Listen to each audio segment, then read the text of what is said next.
روایت کا مفہوم ہے کہ ایک مرتبہ جناب رسول اللہ صلی اللہ علیہ وسلم نے یہ آیت تلاوت فرمائی، حضرت ابراہیم علیہ السلام کی یہ دعا جو انہوں نے اپنی امت کے بارے میں مانگی، فَمَن تَبِعَنِي فَإِنَّهُ مِنِّي وَمَنْ عَصَانِي فَإِنَّكَ غَفُورٌ رَحِيمٌ۔ اور پھر حضرت عیسیٰ علیہ السلام کی دعا کا ذکر کیا کہ ان تُعَذِّبْهُمْ فَإِنَّهُمْ عِبَادُكَ، کہ یا اللہ اگر آپ ان کو عذاب دیں گے تو یہ آپ ہی کے بندے ہیں، وَإِن تَغْفِرْ لَهُمْ، اور اگر آپ ان کی مغفرت فرما لیں گے فَإِنَّكَ أَنْتَ الْعَزِيزُ الْحَكِيمُ، تو آپ اس پر غالب ہیں، حکمت رکھتے ہیں۔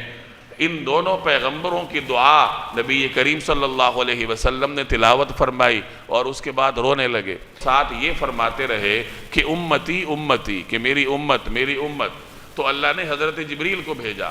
تو حضرت جبریل آئے، آپ صلی اللہ علیہ وسلم سے پوچھا کہ اللہ تبارک و تعالی ارشاد فرما رہے ہیں کہ آپ کے گریہ فرمانے کی کیا وجہ ہے،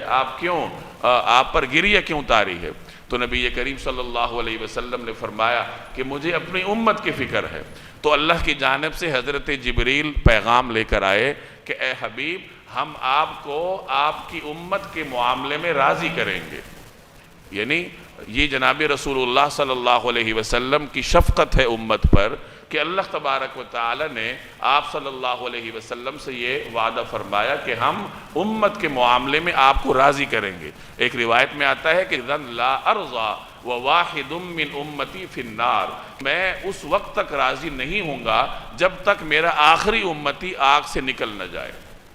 تو یہ جناب رسول اللہ صلی اللہ علیہ وسلم کا اپنی امت کے ساتھ شفقت اور محبت کا معاملہ ہے کہ امت پر آپ علیہ الصلوۃ والسلام کس قدر رحیم تھے، کس قدر شفقت فرمانے والے تھے۔